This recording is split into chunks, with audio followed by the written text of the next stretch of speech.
How do you pronounce the re in Krishna?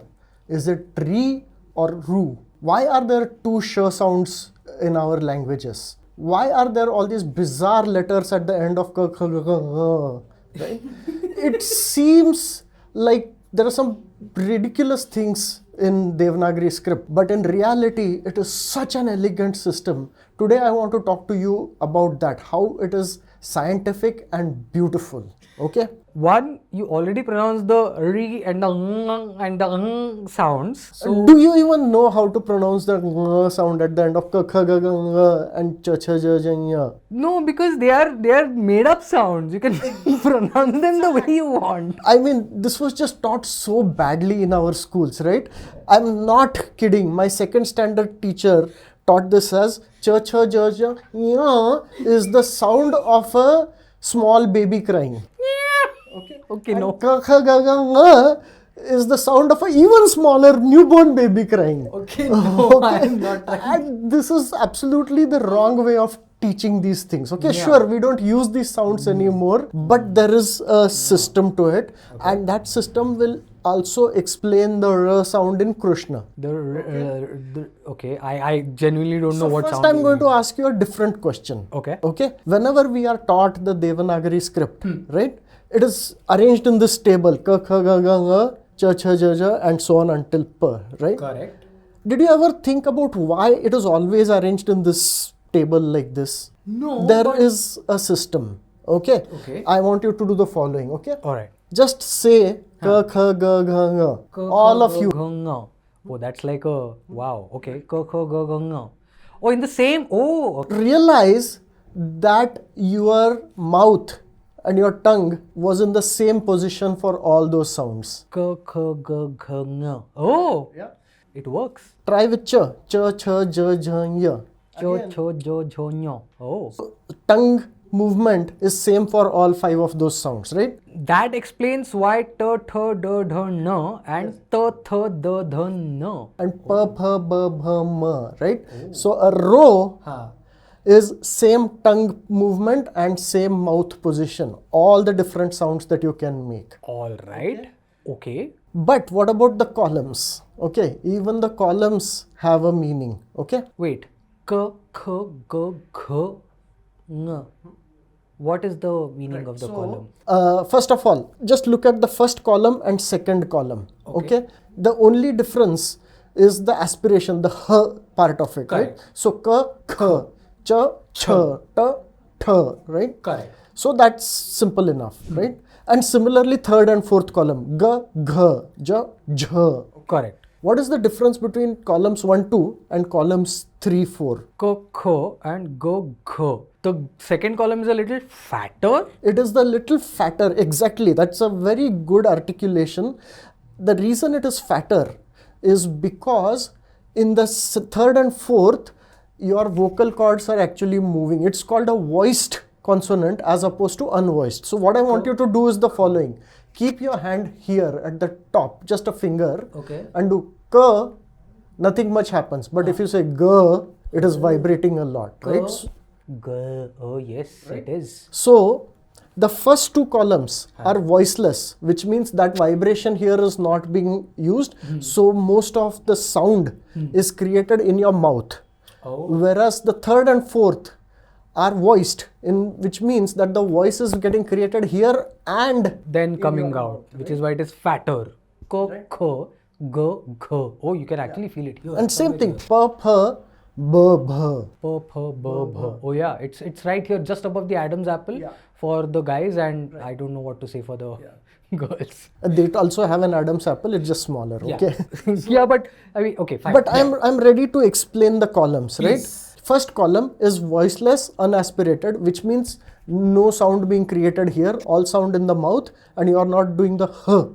Correct. The pushing of the air out. Correct. Second is voiceless, aspirated, and all of them, the entire third column is voiced, unaspirated. Entire fourth column is voiced, aspirated, right? This is like a matrix of sorts. It is absolutely a matrix, right? I mean, you can even call it a periodic table, right? Most people who do periodic table of this and that are stupid because it's not periodic, right? But this one is. It's definitely periodic, and how? And the last column is the nasals, right? So the sound, the air you are pushing through the nose, not through the mouth, right? So the tongue position and the mouth position remains the same. It's just air being sent through the nose. Nose instead of the mouth. Ko, kho, go, gho, no. Go with the familiar ones. No. No. Yeah. Right? No. No.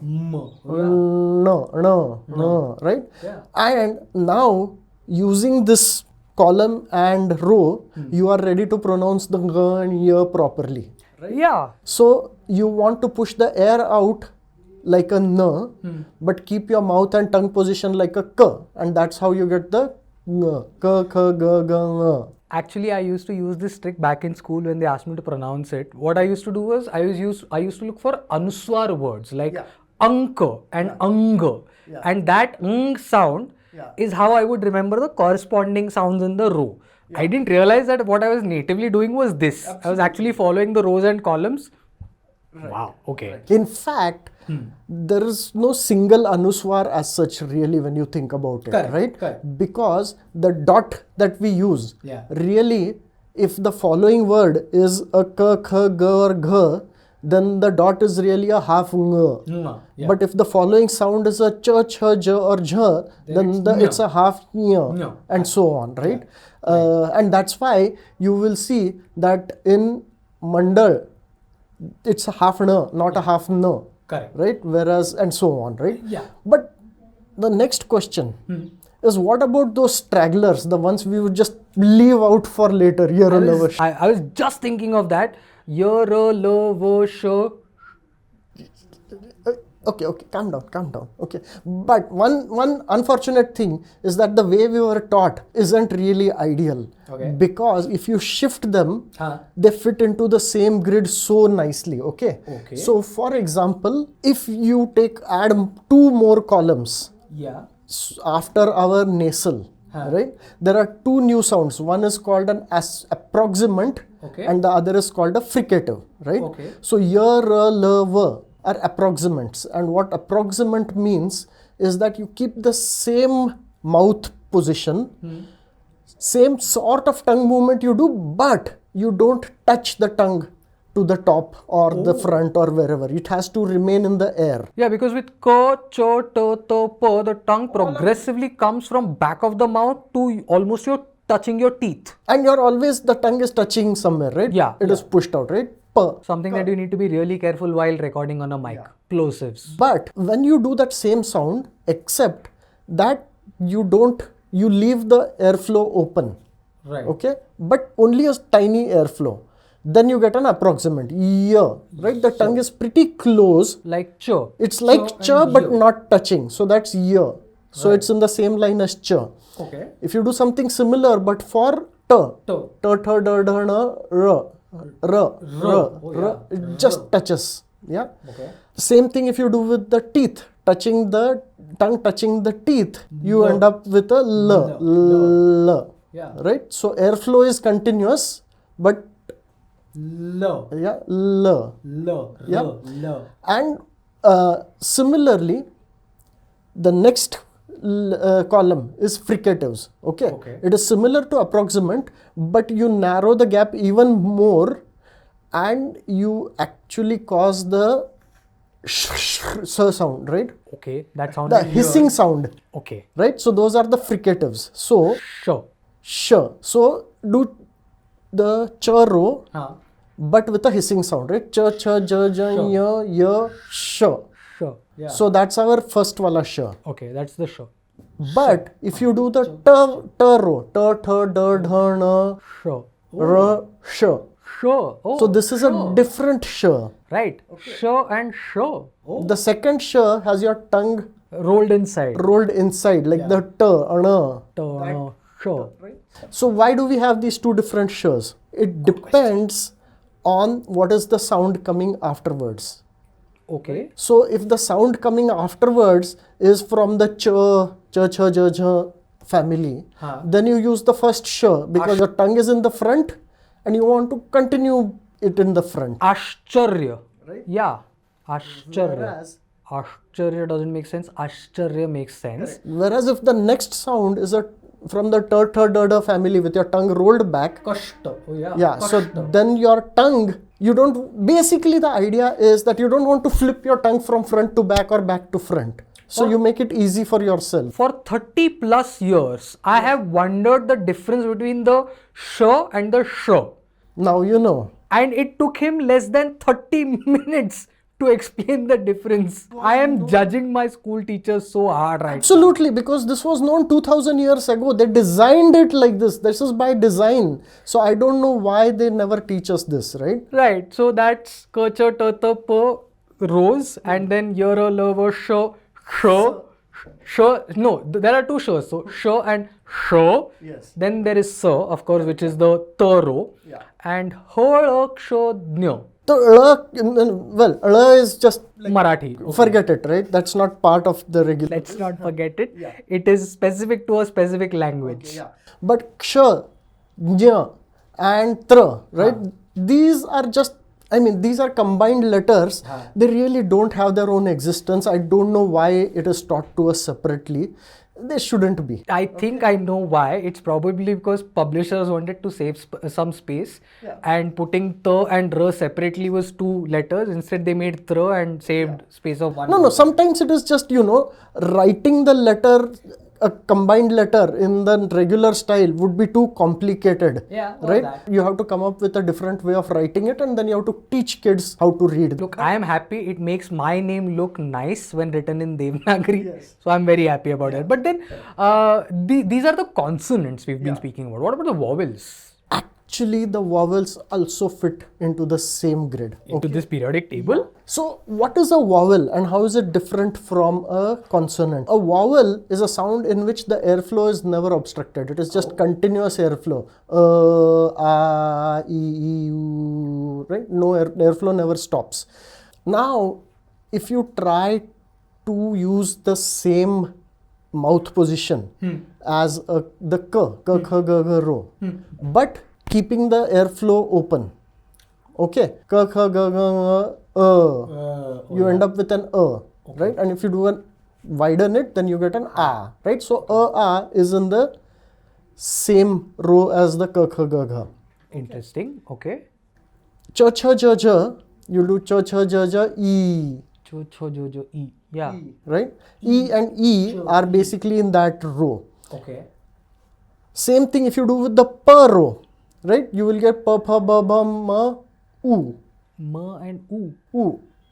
It's roughly the same lips, except that without touching, you keep the airflow open, right?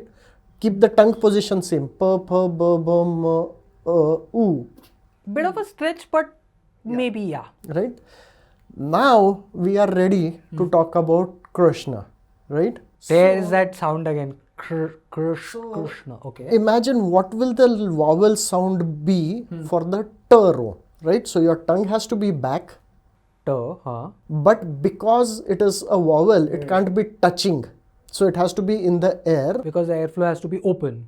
Right? So it is in the air and airflow is continuous. So, right? So when you say Krishna, Krishna. Krishna. Krishna. So it's a different sound. It is not a r. In r, the tongue is touching to the top. It is not a r, it is not a ru, it's not a ri. It's a Krishna, it's a vowel. So it's a Rishi and a Krishna. Correct. In Sanskrit, okay, in Hindi and Marathi, the r sound does not exist. They have replaced it with the ri sound in Hindi and ru sound in Marathi. Okay. Oh, acha. So now when they teach it in the Varnamala, they teach it like Ri and Ru, but not R. Yeah. Okay. Basically, Sanskrit, Hindi, Marathi, these are different languages. Fair. So, if the word is written Krishna, then depending on whether you're reading it in Sanskrit, Hindi or Marathi, you will read it in three different ways. In Sanskrit, it will be Krishna. In Marathi, it will be Krishna, and in Hindi it will be Krishna. Krishna. Oh yeah. Makes sense. Krishna, Krishna and Krishna. But I think this Ru sound, has made an appearance in other languages, because I remember hearing this sound in Tamil, although I'm not really sure if I heard it right. Tamil has a whole bunch of new sounds that we will not get into, or maybe do a different episode on them, right? Just one thing I wanted to point out is that we skipped the row while doing our vowels, right? So, okay. Just, it sounds like l, but in l you're touching the tongue. Yeah. So if you say l, but with the tongue not touching, no. It's a different sound. It is not in your tongue is in the back. Yeah. When your tongue is in the front, it sounds similar to us because we are not used to hearing this sound, but it's a Yeah. Oh, it's the halfway between a l and a and that is a different sound which is no longer used. We never ever see it, but in Sanskrit, in Devanagari, it is written, it looks like a l with a twisted tail, right? You must have seen that. I have seen that. And for some reason, I used to read it as a ru, but it is not a ru, it is a It's a sound. Okay. This episode on screen is going to look really, really weird, and I'm really sorry. I didn't realize it because I was in the flow of Naveen explaining things as I usually am, but learned a lot of language today and in a lot of different ways. Okay. So, from what you've explained to me so far, it looks like Sanskrit has a very, I'm learning, has a very scientific basis for constructing its alphabet, constructing its grammar. It's the most scientific of all languages, man. So depends, okay. Every once in a while you will get a WhatsApp uncle saying that Sanskrit is the best language for computers, okay. And you would have heard it, you would have heard this. I did not want to go there, but he went there. Okay, so let's break that down. Okay, what exactly is the meaning of that? So first of all, the Devanagari script is brilliant, as we saw, right? Like miles ahead of the English alphabet. Okay, the grammar of Sanskrit, Panini's grammar, is also a work of art. It is an elegant grammar. It is brilliant. Ashtadhyayi, correct. The Ashtadhyayi of Panini, not just the fact that it is so regular, but the way in which he has compressed all the rules of grammar and the way he has expressed them in a very small number of rules which can get combined in different ways, right? By small, he still means 3,000 of them, 3,300 of them, but still, it's smaller than English or in fact most other languages. So this, in fact, is so awesome and elegant that modern linguists like Ferdinand de Saussure and then later on Noam Chomsky, who's considered the grand old man of linguistics, right? These people were actually inspired by the rules of Panini's grammar. Okay, so a lot of modern linguistics and the way they analyze the rules of grammar owes a debt to Panini's grammar, right? Okay, so yes, even in modern computer science with programming languages, the rules used there are still reminiscent of Panini's grammar rules, okay? But this does not mean that Sanskrit is a great language either for computer programming, nor is it an easy language for computers to understand, okay? That is a myth, and the reason it started is because in 1985, one guy in NASA got very inspired by Panini's grammar and he said, oh, Sanskrit will be a great language to use with computers. And then he tried to do research in that. He tried to write a paper and he didn't get anywhere. Nobody else paid any attention to him, at least not in the research community. But all the WhatsApp uncles of the 1980s in India got so excited about it that for the next 40 years, they've been going on and on about how Sanskrit is the most awesome language for computers, even though in practice, nobody has ever used Sanskrit with computers in that way, right? Okay. But to end on a positive note, right? The Devanagari is brilliant. It is. Panini's grammar is brilliant. Agreed. And it is fascinating. The deeper you go into it, the more interesting things you learn, especially about the pronunciation of the different letters in our language. Today was basically a crash course in all of that. So definitely rewind, go check it from the beginning again and practice until you get the pronunciations of the sh, and s right. Yes. Shrikant, Naveen, Future IQ.